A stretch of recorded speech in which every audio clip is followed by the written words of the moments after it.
What if the next world superpower isn't decided by armies, but by semiconductors, AI chips, and rare earth minerals? Right now, a quiet alliance is forming behind the scenes. Not a military alliance like NATO, but something potentially more powerful. It's being called Pax Silica. And if this alliance succeeds, it could determine who controls artificial intelligence, advanced chips, and the global tech economy for the next 50 years.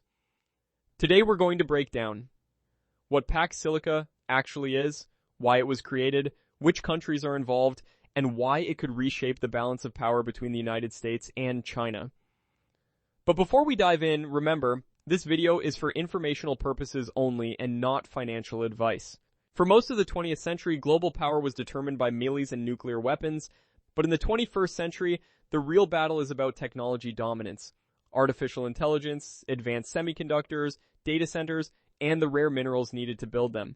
The country that controls these technologies will likely control the global economy, military systems, financial infrastructure, and even information itself.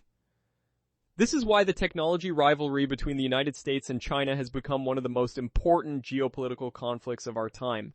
But instead of fighting alone, the US is now building something much bigger, a global tech alliance. The term Pax Silica refers to a strategic network of countries cooperating to dominate critical technology supply chains. Think of it as a technology version of NATO. But instead of tanks and fighter jets, the focus is on semiconductor manufacturing, AI hardware, rare earth minerals, advanced computing, and next-generation infrastructure. The goal is simple: ensure that the most important technologies of the future remain within allied nations. And that means limiting China's access to critical technology components. The strength of this alliance comes from the fact that each country controls a critical part of the technology supply chain. For example, the United States leads the world in AI innovation, chip design companies like NVIDIA, and advanced semiconductor architecture. Meanwhile, Taiwan dominates semiconductor manufacturing through TSMC, the most advanced chip foundry on the planet. Then there's the Netherlands, home to ASML. The only company capable of producing extreme ultraviolet lithography machines, the tools needed to manufacture cutting-edge chips. Meanwhile, Japan and South Korea supply critical semiconductor materials and memory chips. Together, these countries control nearly the entire advanced semiconductor ecosystem, which means whoever controls this network could effectively control the future of computing. This alliance didn't appear out of nowhere. It was largely triggered by concerns over China's rapid technological rise. Over the past decade, China has invested hundreds of billions of dollars to build its own semiconductor industry. Companies like SMIC have been trying to close the gap with Western chip makers.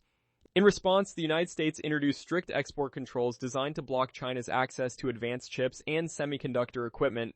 These restrictions have already prevented Chinese firms from purchasing some of the most advanced AI chips in the world, but policymakers realized something important: export controls alone weren't enough.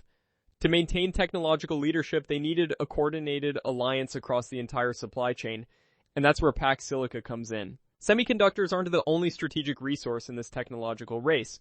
There's another critical layer: rare earth minerals, and these materials are essential for building advanced electronics, electric vehicles, military technology, and AI data centers. Right now, China controls a significant portion of the global rare earth processing industry, which means the technology race isn't just about chips, it's also about who controls the raw materials needed to build them. As a result, countries like Australia, Canada, and the United States are rapidly investing in new mining and refining capacity. This could create an entirely new geopolitical competition for minerals. The global semiconductor market alone is projected to reach trillions of dollars in economic value over the next 2 decades. These chips power nearly every modern industry: artificial intelligence, autonomous vehicles, cloud computing, financial systems, and defense technology.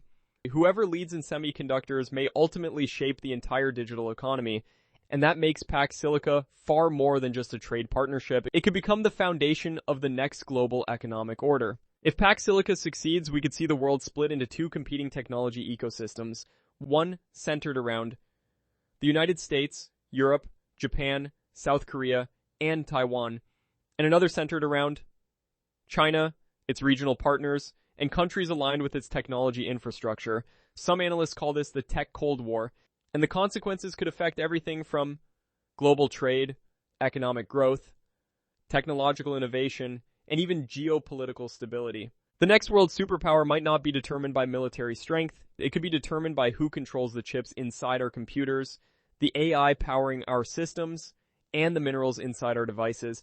And that is exactly why alliances like Pax Silica are forming right now. Because the battle for technological dominance has already begun. If you found this analysis helpful, hit the like button and subscribe for more deep dives into global finance, geopolitics, and technology. And again, this content is for informational purposes only and not financial advice. Thanks for watching.